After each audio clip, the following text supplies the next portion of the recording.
it down for us. And he said, we'll call. I'll talk about something. I'll talk about Mary Lamar, who's remembered as the father of education in Texas. He was originally from Georgia, and he came to Texas just before the Texas Revolution. In other words, he came early enough to share in on the glory of the Revolution. Sam Houston was, he needed men's bread. He placed him in command of a cavalry unit. Then when the Republic of Texas was formed, Sam Houston was the first president of the Republic of Texas. Lamar was a thorn in his side. Everything that the Texas government tried to do, he tried to stick his nose into. He was that type of fellow that he knew just about everything. And during Sam Houston's first term as president of the Republic of Texas, he made an agreement with the Cherokee Indians, gave them land from Nacogdoches to the Sabine River. And the only thing to make it had to be done to make it official was be ratified by the Congress, and it was too late in the term. And after 2 years, Lamar was elected as the president of the Republic of Texas. Lamar had stuck his nose into everything that was going on, and he was that type of man that was such an opportunist. As you could see, I don't like him at all. I thought he was the biggest joke. But anyway, most of his things that he tried to do was a failure, especially with the Indians. He was he just couldn't negotiate with the Indians at all. And like I said, the Texas legislature had presented a bill that set aside land and provisions to be established for education purposes. Lamar came forward and he accepted all of that glory. You see schools today, Lamar School here, Lamar School there. Lamar didn't have anything to do with that, but he accepted all of the gratuities, I guess you could say. And then with the Indians, he, I don't know, the more I read about it, Lamar must have had something to do with not ratifying that, because then the land, it was a wide open tract of land, and I think he ended up with some of it, I've always heard. But there was those displaced Indians under Chief Bowles, and they'd taken most of their weapons, or they'd surrendered their weapons to try to get along with white men. So Lamar provisioned 500 people from around Austin as militia, and they came up to the Battle of the Nueces,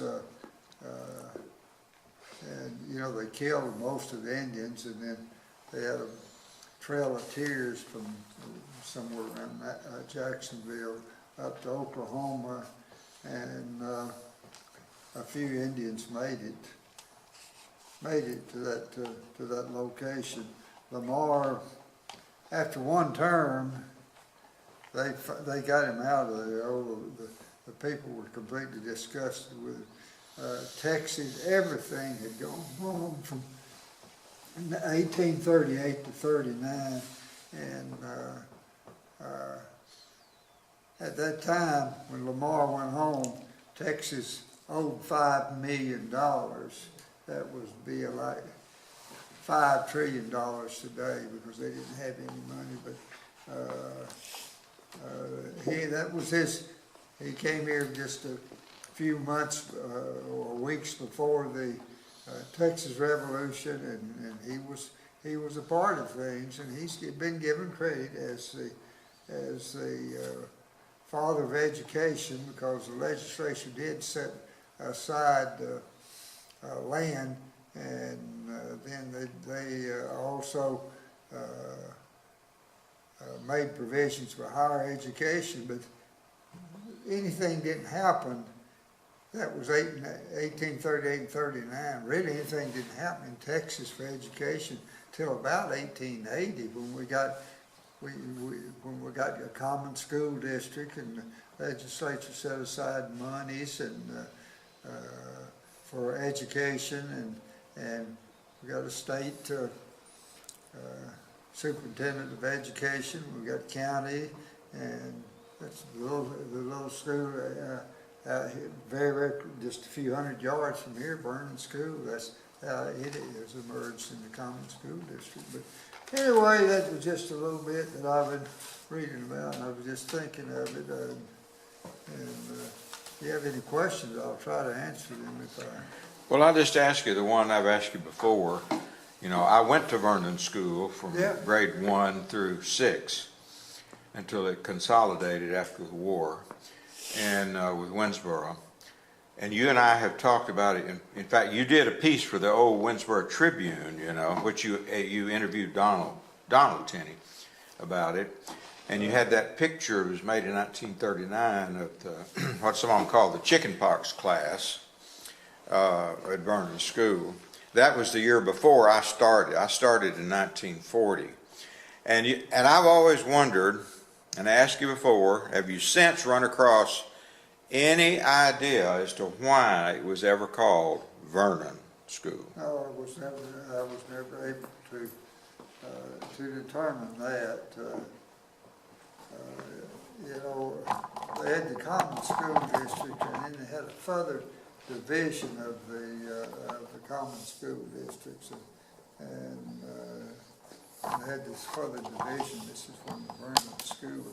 I'm sure that's about the date of it, when it did emerge. And it was a well-attended school. Well, you know more about that than I do, Dan. And it was considered a good school.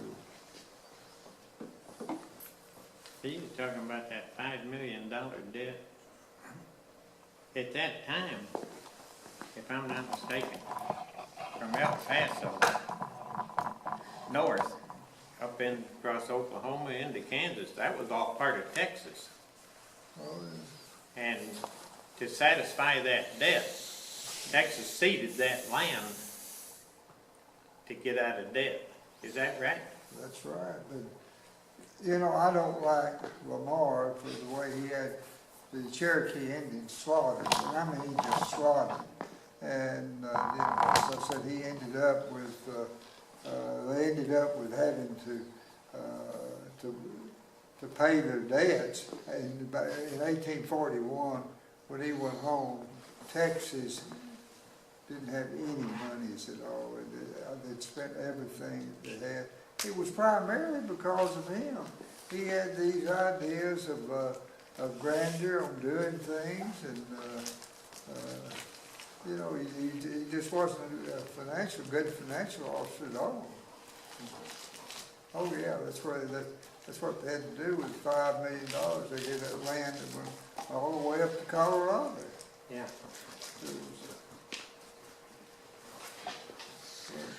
Okay, any other questions for Bill?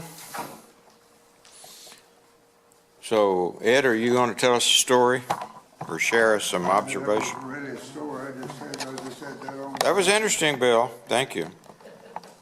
Bev, you got anything you want to share? I don't know. Have I told you about the cheap van over in Georgia? We spent some time over in Georgia, New Echota, that area. Chief Van was a Cherokee. He was a large landowner. He had if I'm not mistaken, it was 520 acres, which was a large tract of land at that time in that area. He had a lot of people working for him. He had little places set up for blacksmith shop, and he had a school for the kids but at that time in Georgia, they made it a law, an Indian could not hire a white man. And if you hired a white man to like come and work on your house or something, they confiscated all your property. And Chief Van was very prosperous, very well thought of, and he, let's see, I can't remember what the job was. That's what I was trying to think of. But somehow he hired somebody to do a job, and instead they sent a white man in. And he did some work on on Chief Van's plantation. They came in and confiscated everything he had. He had we've been through his house. Who confiscated? Huh? Government? The tribe did? No. The U.S. government? No. The U.S. government. What was their reason? Government of Georgia. What was the reasoning behind that? Or was there any? Well, they were trying to suppress the Indians and get them out of there because the land was precious. So it was to make it tough on the Indians. And then around Dahlonega, about that same time, There's a gold rush? they discovered gold. Yeah. They wanted the Indian land. And They won the Indian land. so the state of Georgia passed a law. It was against the law for an Indian to have gold in his possession. He could have big nuggets laying right there on his land, but if he picked it up, they confiscated his land. And they were doing, I mean, you look at some of the things that they went through back then and how they were persecuted. I mean, that's the only word I know that would fit. Well, if you're closer to home, the Cherokee land down there, they wanted it. The white men wanted it, and if we can get the Indians off of it, that's valuable land. Oh, yeah. That was the whole purpose. Sam Houston had given them, the Cherokee, the land, but the legislature didn't ratify it. Now, Lamar would have had a great deal to do with that. So what I've read and all, it appears that he ended up with some of the land, in other words. Yeah. I read a story once about it was some Indian chief that was really fighting because Sam Houston had given him that land. That's Chief Bowles. Yeah. And then they were taking the land, and he said, Sam Houston gave that to me. Right. That was some of Barbara Pyle that comes here to the meeting. That Chief Bowles was some of her descendants. I mean, one of her ancestors. Right.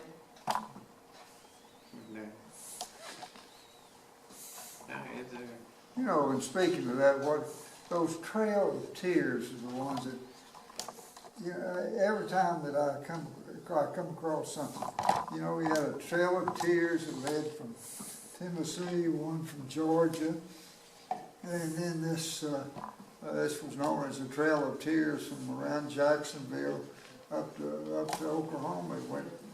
It went between here and Leesburg, and it was a well-defined trail that the Indians used, I've often heard them talk about them planting rose bushes as it went along the way. Yeah, well, now, where we lived there in Tennessee, we had a creek run alongside the house, right behind my shop. And that creek was lined solid with them Cherokee roses. Yeah. Every stem had 7 leaves on it, but the leaves weren't opposite each other, they were. But every stem had 7 leaves on it. And in the spring, along about, probably about the end of March, till, I'm gonna say 1st of July. They were solid blooms, and it smelled like a florist shop around that place. And the springs on our place at one time furnished the community of Delina with their water. And we had good springs. We had some of the best spring water you ever tasted. And Ellie and my niece named their, we had 60 acres, had a big old house that looked like, when we bought it, looked like something the Munsters rejected, but I restored it, had pillars out in front and all. And they named it Rosewood Springs for the Cherokee roses and the springs on there, and had a big sign on the garage, and that was the name on the mailbox. We used to get the mail addressed to Rosewood Springs. And, Is there a post office? pardon me? Do you have a post office? Rosewood Springs Post Office? No, we lived in the community of Delina, but our address was Cornersville. We just Oh. call our. But they just named their place that, Yeah. and it got to where, everybody knew it as Rosewood Springs. Do you know anything about the history of the Cherokee rose or anything about it? Well, the legend goes that on the Trail of Tears, that when the women cried or somebody died or something, that the tears would fall, their tears would fall, and a rose would spring up. Oh, my. And there's never more than 7 or less than 7 leaves on a stem. Is there not 7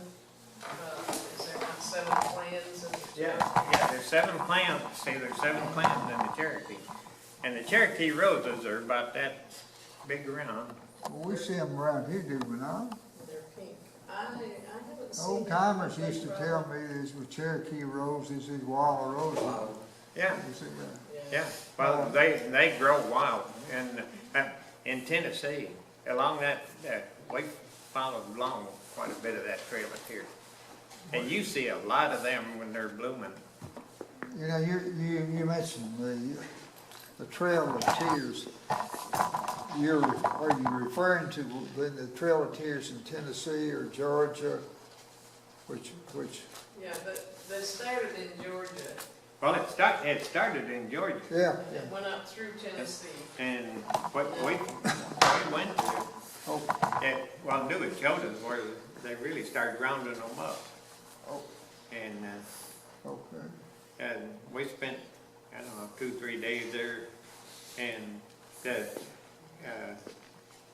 the original, the building is still there, and the press where the Phoenix newspaper, the first Phoenix newspaper was printed. Is it? And You know, what I was saying, though, I found that when you mentioned Trail of Tears, there was more than one Trail of Tears. oh yeah, they had about 3 different routes, and one of them they went way up north in the winter, and that's where an awful lot of them died because of the winter.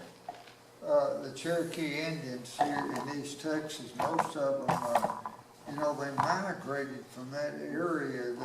They came here, to prevent persecution, is what it was. This was still Spanish land, and then later in 1820 it became Mexican land, and and they allowed them to live in peace. And then the white man, and after Texas declared its independence, the white man, they wanted all of the Indian land in East Texas. You know, if you go back through history, and as far as I can tell, and according to some of the historians, the Indians never broke a treaty made with the U.S. government. The U.S. government broke every treaty they ever made with the Indians. Everett Powell is deceased now, that was Barbara's son. He used to tell me, he said, the government made 221 treaties with the Indians, and they broke every one of the treaties, every one Yeah, of them. the government broke, the United States broke every treaty. Didn't live up to the provisions, I don't know. Well, yeah, that's really interesting. I know when the Indians, when Andrew Jackson, Andrew Jackson was like Lamar, he thought the only good Indian was a dead Indian. And Jackson, they said, gave the Indians a rifle, a blanket, and a kettle, and told them to go west. And it was along the Trail of Tears. And that's basically all they had. The Indians in Georgia were very, very wealthy plantation owners. And then, when some of them got to Oklahoma, they were able to reestablish the life that they'd known down in Georgia. But the ones that we knew here in East Texas, they came here to avoid persecution. See, Andrew Jackson, the legislature and everything said no, and he went ahead and ordered the army to move the Indians anyway. He sure did, he sure did. And you get into Nashville, I think every other road is named Old Hickory. I don't care where you go, you're either on Old Hickory or you're crossing one, and I don't know, I never really thought much of that man. My people lived in Tennessee.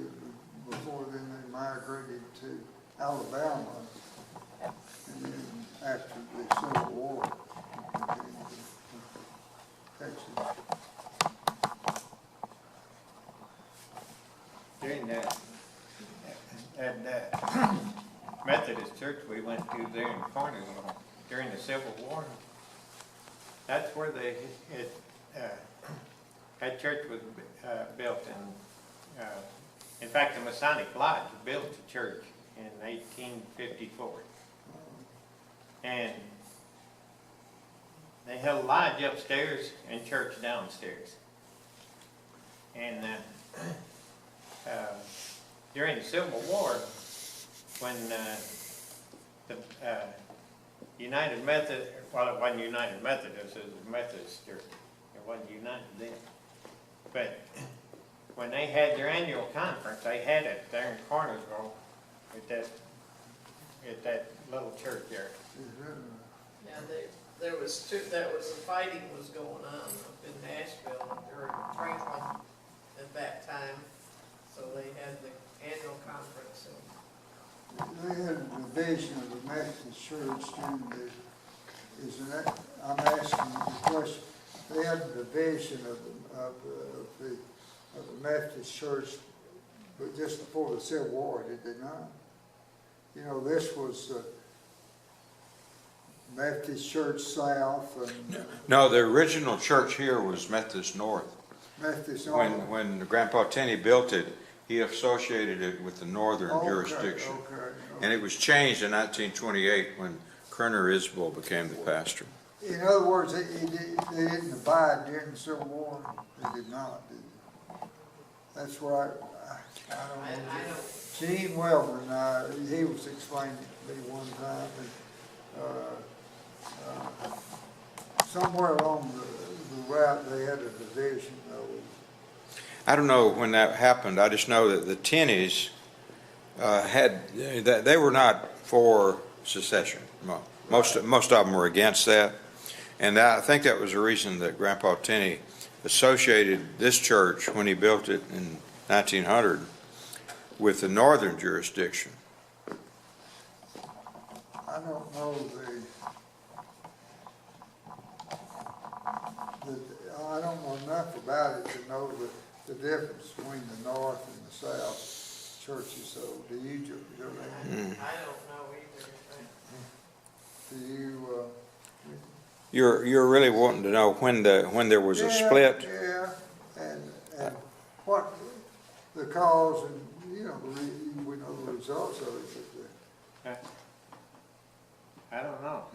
My guess it would have been associated with the Civil War in some way. yeah, I heard that it was, Gene Wellman explained it to me one time, and, when I was getting a state historical mark for the Methodist Church in Winnsboro, he kept on mentioning about Methodist Church South, and I cannot recall the details of it.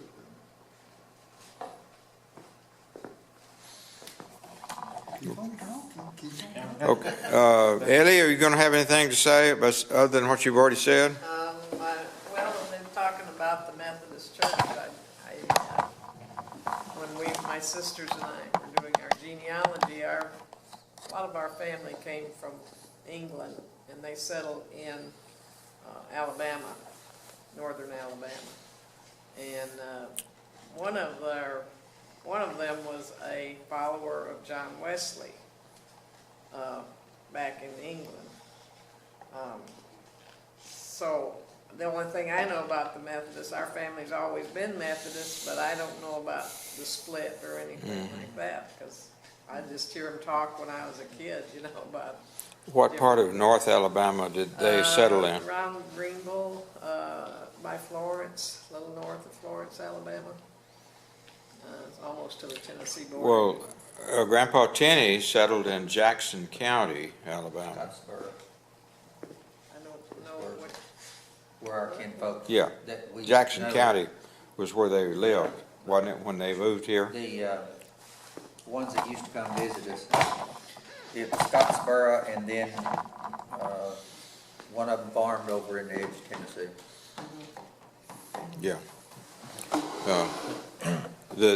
The documents that I've seen when Grandpa Tinney bought land, you know, there was some reference to their relatives in Jackson County, Alabama, and that's really all I know about it. But yeah, Scottsboro was always the place that everybody talked about when I was a boy. Okay, that's over west or east of Huntsville.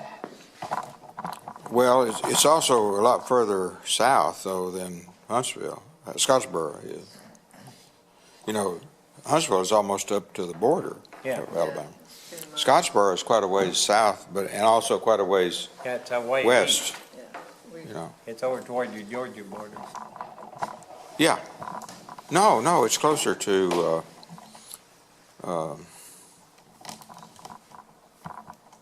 What's the next state over? Mississippi from Alabama? Well, the next state over is Georgia. No, I'm talking about the other way. The other way. Oh, West. the other way is Mississippi. Yeah, it's closer to Mississippi than it is to the Georgia line. Scottsboro is. That's my recollection.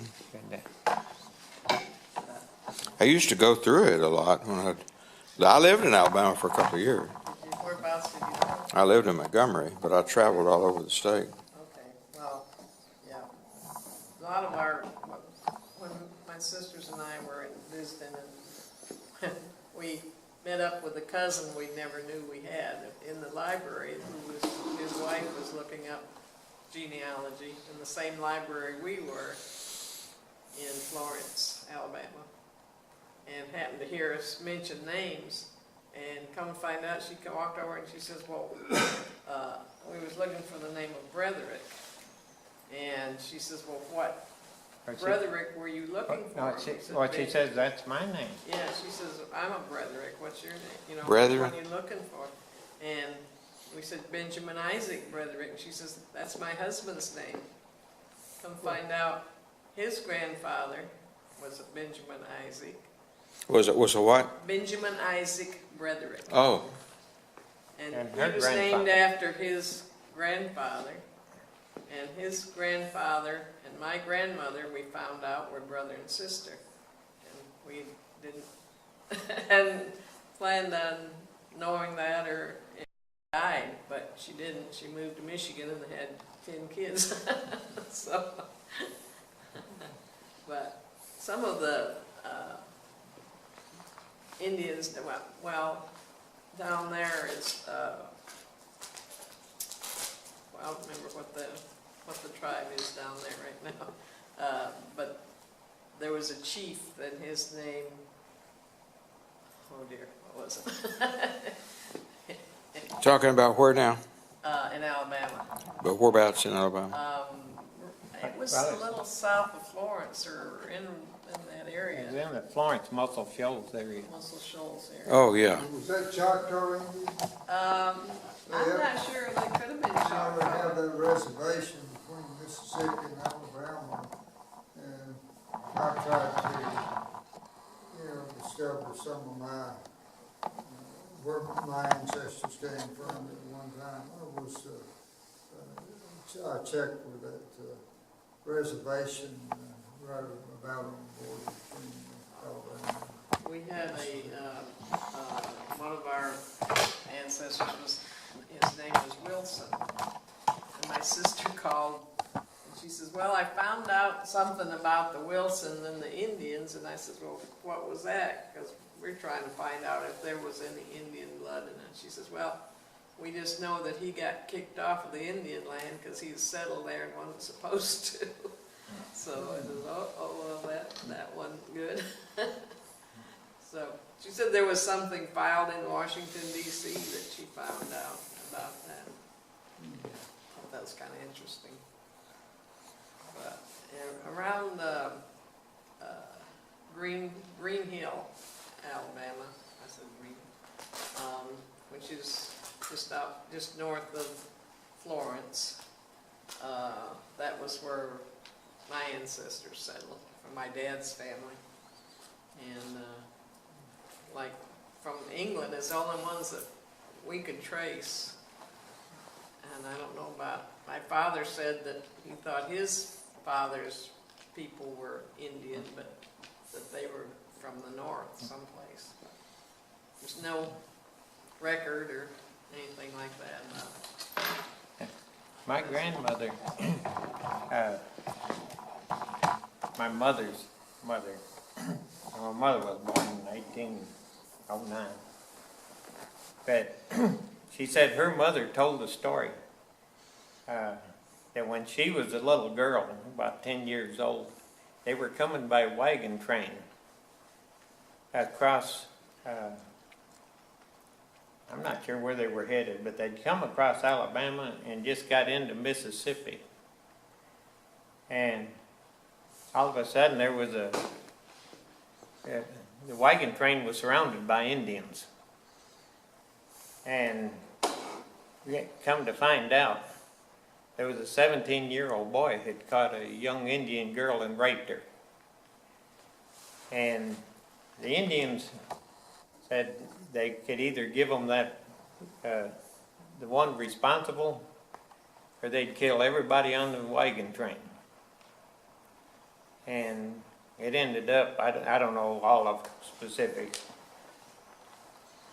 but the Indians got the 17-year-old boy, staked him between two stakes, or between two posts, spread eagle, naked, and skinned him alive. They said they just took squares of skin off of him till he was totally skinned, and then they killed him. And they told the people on the wagon train, says, that happens again, he got off easy. And I remember... When was this? Huh? When was this? Well, now my grandmother, she was born in 1870, somewhere in the 18, so it would probably be in the sometime in the 1880s. Boy, that's pretty recent, yeah. But, See, our grandpa Tinney came to Texas in 1886, was it? Mickey? From Alabama. yeah, I'm just guessing. Now, they took a train, they didn't they didn't have a wagon train, they took a railroad train again. It could have been when your grandmother was young. Was that when it was? When Yeah, your yeah, my grandmother was, Maybe they were Like a telling little a girl. story that happened much earlier. yeah. so, well, Or maybe there was that much, there might have been things like that going on at that time, I don't know. and I really never learned a whole lot about my grandma. When they had that big flu epidemic that killed about 3 million people in 1817 and Yeah, 1880, right. she died in that. And, I don't know when the railroad was built, but I believe it was about 1874. My mother's people, their name was Martins. They came by train and they came to Mount Vernon. It was the Martins, the Smiths, that's Anita Thompson's people, the Harrises, the Hughes, and the Bennetts. That was a bunch of people, wasn't it? And some of the Hughes settled around Mount Vernon, and others went down east of Dangerfield, and they formed a village down there called Hughes Springs. But that was, and then my great-great-granddaddy, he came about the same time too.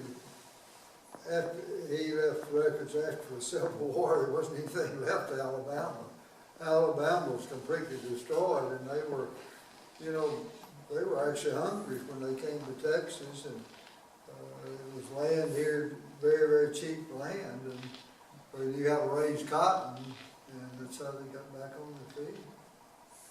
But no, there was a group of people. I don't know what Harris it was, but the Harrises that settled around here. Was it the Albert Harris's relatives? Joanne, I don't know. I was never able to identify that. I told Anita Smith, I said,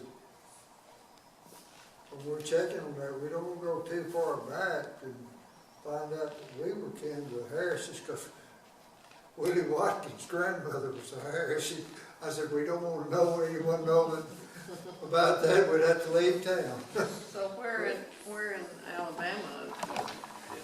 Well, they left, was it Florence, Alabama that they left? I think Could have been, because there they was a gathered big, there in Florence, Alabama. there was a big movement of people in that area. I guess because the land was poor, I don't know. What year was that, Bill? I believe it was about 1874. Roman Smith that lived here in Winnsboro for many, many years. So that would have been more than 10 years before Ambrose Tinney came. Well, I know they had two stock cars, and they had the wagons and the horses and all on the stock cars. Yeah. And something happened that he didn't take care of to make sure they were put on sidetrack in Mount Vernon. They went out to West Texas. They had to wait for several days to bring the wagons and horses back. See, when we were looking up our genealogy in the area that my great-grandparents lived in now, in fact, they said it was on the same road that the Chisholms, like John Chisholm, he was one of their neighbors and moved to Texas. But they were leaving everywhere, going to Texas and Arkansas. Well, there was good cheap land in virgin timber. My dad's people, they also came from Virginia. And after the American Revolutionary War, they settled in Winnsboro, Kentucky. And then in about 1839, they moved from eastern Kentucky to western Kentucky, because you could still homestead land then, prove a claim.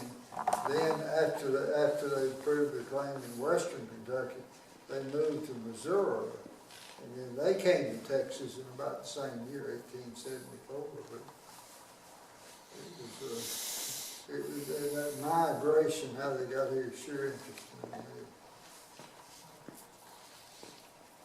Well, Arvinell McLaren says that the Grandpa Tinney's train, they took the train from Alabama to Grand Saline, Texas. I don't know why Grand Saline, but one of Ambrose's brothers had already come to Texas. I guess that was Charles Lewis, you think, Mickey? Had already come to Texas, and Ambrose was kind of following up on his lead, I think. And I think Charles Lewis lived in further west. For some reason, they got off the train at Grand Saline, according to Arvinell, rather than Mount Vernon. Okay, those two railroads have been completed, by that time in Texas and Pacific. Yeah, and it would have been like 12 years later. Right.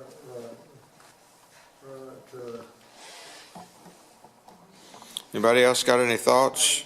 My grand, I got a thought I want to ask Mickey about. I called him not long ago. We're both interested in archaeology, and he's gone up on the Sulphur River and found shark's teeth and different fossils and things like that. But I think you're right, Mickey.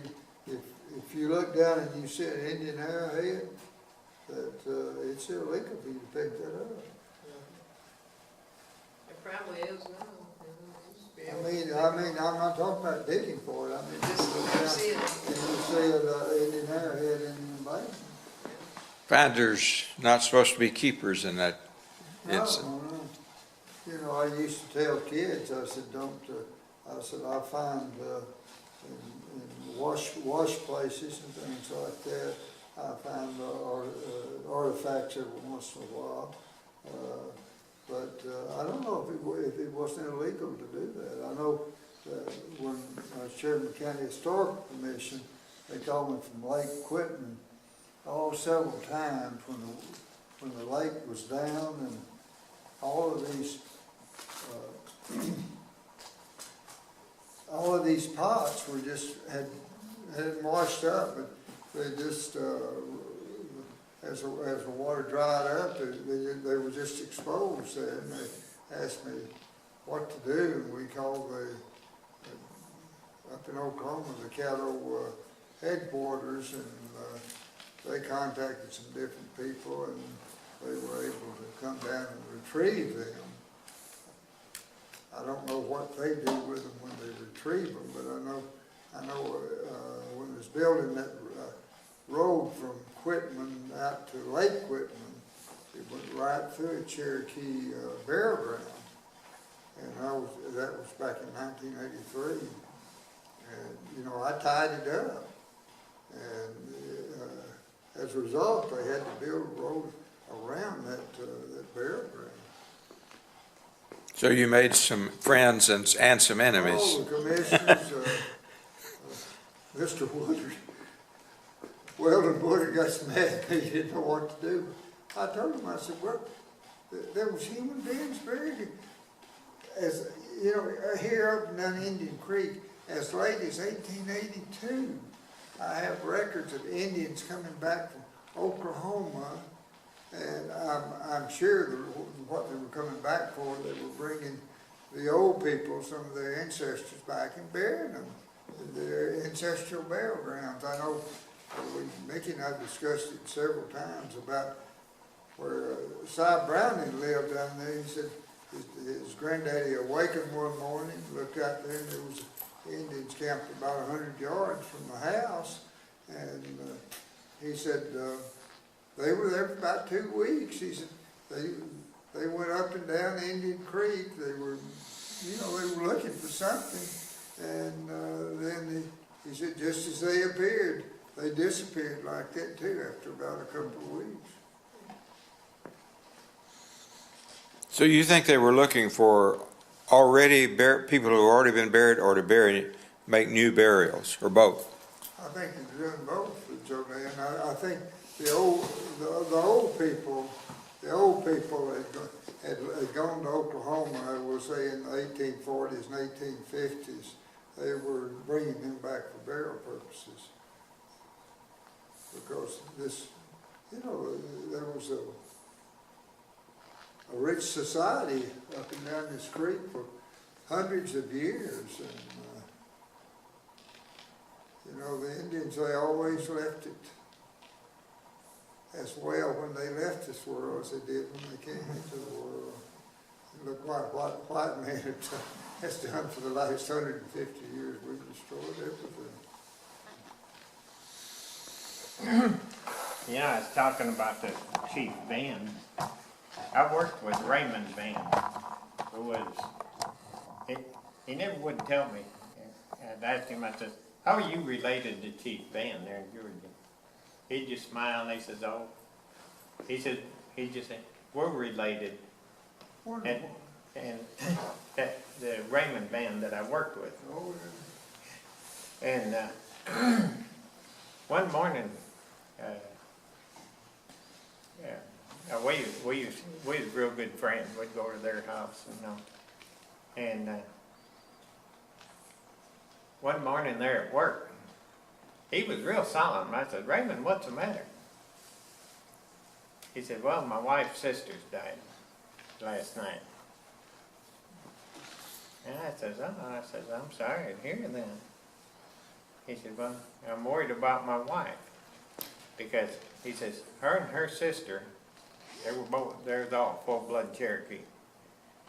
He said, her and her sister very seldom ever had to use the phone. They knew exactly what the other one was doing, what they were talking about. And if one of them got sick, the other one always got sick. Even though they didn't live together, but, and he says, her sister died, and he says, and I can't think of her name, his wife's name. But he says, and she was good this morning, but he says, I'm really worried about her. Because he says, everything one of them did, the other one always did. Even if they wasn't together. Is that right? At 10 o'clock that morning, they come and got him, told him his wife had died. She wasn't sick, she just died. And her sister had died? Had her sister died? yeah, the sister died the night before at Yeah. 10 o'clock, and his wife died the next morning at 10 o'clock. And later on, he was at a powwow up in Oklahoma, and he met this young lady. I say young lady, she wasn't. It's probably in her mid-40s. That's young. And of course, at the time, he was probably 50, so. Yeah, we're about the same. And anyway, he told me, he says, at work, he says, you and Ellie gonna be home this evening? And I said, yeah, it's on a Friday. He says, well, he says, that was several months earlier.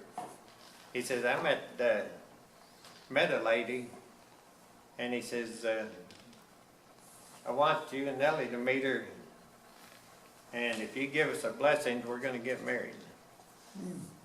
I says, okay. Well, her name was Sue, but it was spelled S-I-O-U-X. And they came over the house, and I mean, you just fall in love with her. She was one of the sweetest ladies you ever met. She was super nice. And that's the one that we did the program on, the Cherokee wedding. Oh, yeah. Were you here for Yeah, that? that was Raymond and Sue Van. That's who got married. And, Yes, that's interesting. but it was really, he was really worried something is going to happen to his wife because her sister died the night before. And sure enough, and the cause of death was just natural natural causes. They really didn't determine why she died, other than she just died. Even if they'd done an autopsy, they probably wouldn't have come up with any specific cause, you know. Changing the subject, Joe Dan, I'm going to, when all the records of the county school superintendent was turned over to me sometime in the 80s. And then we didn't have a place to put them. And the lady that was county clerk at that time told me, she said, Bill, you can move those records here. And there's a little room across from the county clerk's office. And I put all of them in there. I know all the old census records and everything's in there, and the other records. And I'm going to go down quickly to see if I can find out anything about Vernon School and how it received its name. Yeah. And I've been interested in that. You asked me about that many years ago, and you know, I didn't have any earthly idea. But if you know, if there was records anywhere, it would be there. I just moved all of those files and census records. You know, when I did get the census record for Wood County, that's an important piece of history because it's talking about all of these different If you people. find out anything, let us know. The father, the mother, the ages, where they came from, North Carolina, South Carolina, and it's really an interesting page of history. Well, for someone like me that's interested in that, I'm sure that many people wouldn't find that there'd be anything. But for me, I really enjoy it. It would be a really good potential book to put together for the, like A&M at Commerce, you know, Yeah, the absolutely. press probably be interested in publishing that. You know, we don't know when the Vernon School started. You know, they moved Ford Newton. I think Grandpa Tinney had Ford Newton and a bunch of, I don't know, 3 or 4 other people tear down the old Vernon School building, which is over on the old Whit Garner place, Yeah. you know, Yeah. and hauled it over there and rebuilt it. So it was Vernon when it was on the Garner place. So how far back it goes, we don't know. So it may go way back to those first common schools, you know. Could go back to the 1880s. Yeah. I figure it goes back at least that far. Before then, here in the state of Texas, you didn't have any public schools. We know so little about education. Everything was a subscription school. The community would build a one-room log cabin, and then that would be the school. The school teacher usually lived in the one-room cabin, and he conducted his classes there for, you know, several weeks throughout the year. And then when in 1880, when they set up the common school district, they said you will go to school 5 days a week and so many months out of the year, and it just set rules and regulations, and also it set a curriculum too for studies, and it did indicate that the teachers would have to be certified. They could be certified by a county judge, or he could have appointed a board. And each school district had 3 trustees in which to, and they had the authority to levy taxes too. You see, you didn't have there wasn't any money coming in from anywhere. Supposedly some was coming in from Austin, but Austin didn't have any money until later years. You know, interesting side item of that was when Grandpa Tinney gave that 3.5 acres over there for the school, and had Ford Newton and some other men go tear it down and bring it over to that 3.5 acres and rebuild it. Then when it consolidated, after the last academic year was 45-46, and then it became part of even though the the deed that Grandpa Tinney had made, giving the land for the school, said that after it was no longer a school, that it would revert to the heirs. It apparently went to the school, to the Winnsboro School District, and I don't know, legally that may have been, that may have worked out because maybe it was considered a school even though it was not still Vernon School. But anyway, it went to the Winnsboro School District. And, it eventually, I think Taft Tinney wound up buying it. But anyway, what happened was eventually when the school was torn down, remember Ford Newton tore it down and rebuilt it.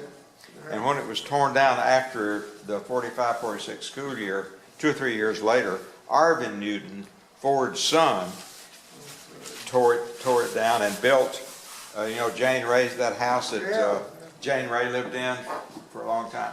That was built out of the lumber of the old Vernon School.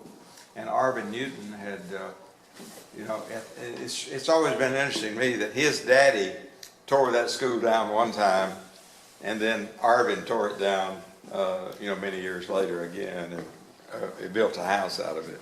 I wish I would record the information. There was a fellow that lived here in Winnsboro, but I think he came back when he died. His name was Pug Mills. Oh, yeah. Pug knew he used to talk to me about history. He had a very good understanding. I don't know if his mother was a Mills. I mean a Tinney, yeah, I think that's right. But Joe Dan, I found out that in most instances, when they consolidated with WISD, the land would normally go back to the person that, or the family. The deed, I have a copy of the deed, and the deed said that after it was no longer to be used as a school, it's supposed to go back to the heirs. Oh, yeah. But somehow or another, it didn't, and when it consolidated, I guess Winnsboro ISD claimed it, I suppose, and sold it, Okay. and I don't know, use the money for some kind of educational purpose, we hope.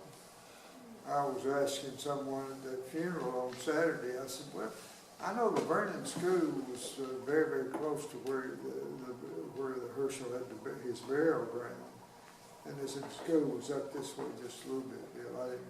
I couldn't, from right out there, I couldn't pinpoint exactly where the Vernon School would be. Yeah, well, you go up straight up 4620 to where Roger Tinney lives off to the left there, and just turn that 90-degree turn, goes about a tenth of a mile maybe, and then another 90-degree turn to the left, and it's about 100 feet or so. Okay, I didn't know where Very, very top of the hill. Okay. Oh, it's right across. It's just west of Chance Tinney, that house Chance Tinney built.